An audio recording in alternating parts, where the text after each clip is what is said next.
అందరికీ నమస్కారం. దయచేసి ఆర్మీని రంగంలోకి దించేందుకు అనుమతినివ్వాల్సిందిగా కోరుతూ ఉన్నాను. ముఖ్యంగా ఆంధ్రప్రదేశ్ ప్రభుత్వం, అటు తెలంగాణ ప్రభుత్వాలు 2 కూడా ఆర్మీని రంగంలోకి దిగి సహాయ కార్యక్రమాలు చేసేందుకు మీరు అనుమతించాలని కోరుతున్నాను. ఎందుకంటే ఆర్మీ రెడీగా ఉంది. అస్త్రశస్త్రాలతోటి సహాయం చేయడానికి అన్ని రకాలుగా ఆర్మీ రెడీగా ఉంది. కానీ ప్రభుత్వం అనుమతి ఇవ్వడం లేదు అని తెలిసింది నాకు. ఎందుకో నాకు అర్థం కావట్లా. మీరు ఎన్డీఆర్ఎఫ్కి అనుమతి ఇచ్చారు, వాళ్ళు వచ్చారు, చేస్తున్నారు. ఎన్డీఆర్ఎఫ్ని పిలిపించారు, చేస్తున్నారు. అలాగే పవన్ కళ్యాణ్ ఫ్యాన్స్ అయిన జన సైనికుల్ని పిలిచారు, వాళ్ళు వాళ్ళు స్వచ్ఛందంగా వస్తున్నారు.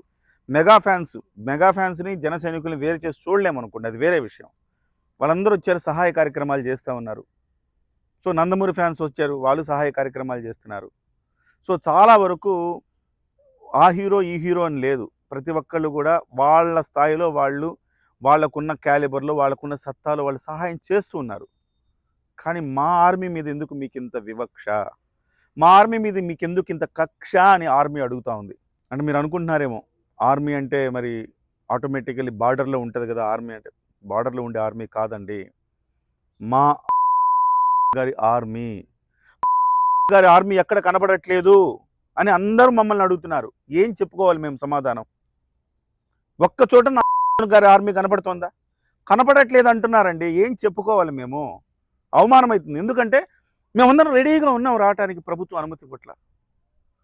ప్రభుత్వం అనుమతిస్తే మేము ఏదో ఒకటి చేస్తామండి. లేదా మీరు చేసే కార్యక్రమాలు చెప్పండి, పొట్లాలు పంచాలని చెప్పండి, వస్తాం. లేదు ఏమన్నా చేయాలా చెప్పండి, బయట నుంచి ఏమైనా మిమ్మల్ని మీరు లోపల దిగేసి అందరినీ కాపాడి తీసుకొస్తుంటే ఏమన్నా మేము ఫోటోలు ఏమైనా దిగమంటారా? చెప్పండి, వస్తాం. చాలా అవమానంగా ఉందండి ఇది. మా ఆర్మీని మీరు అనుమతించకపోవడం బాధాకరం. అటు తెలంగాణలోనూ అవమానించారు, ఇటు ఆంధ్రాలోనూ అవమానించారు. కాబట్టి వెంటనే ఆర్మీని రంగంలోకి దిగేలాగా మీ అందరూ కూడా కోఆపరేట్ చేస్తారని మనస్ఫూర్తిగా కోరుకుంటున్నాను. ఇది చాలా చాలా బాధాకరమైన అంశం. ఎస్పెషల్లీ రేవంత్ రెడ్డి గారికి కూడా నేను చెప్తున్నాను. అట్లీస్ట్ కంచర్ల రెడ్డి గారు కూడా చాలా హర్ట్ అవుతున్నారు. ఆయన ఇప్పుడు ఆర్మీ కమాండర్ కాబట్టి కనీసం మీ కాంగ్రెస్ వాడే కదా, మీరన్నా ఆ ఆర్మీకి అక్కడ అవకాశం ఇవ్వండి, ఇక్కడ కూడా అవకాశం ఇవ్వండి. దయచేసి చేతులెత్తి దండం పెడుతున్నా. ఆర్మీ ఎక్కడా అని అందరూ ప్రశ్నిస్తున్నారు. చాలా బాధగా ఉంది, చాలా అవమానంగా ఉంది. ఆర్మీ ఎంటర్ అయ్యేలాగా మీరు అనుమతినివ్వండి.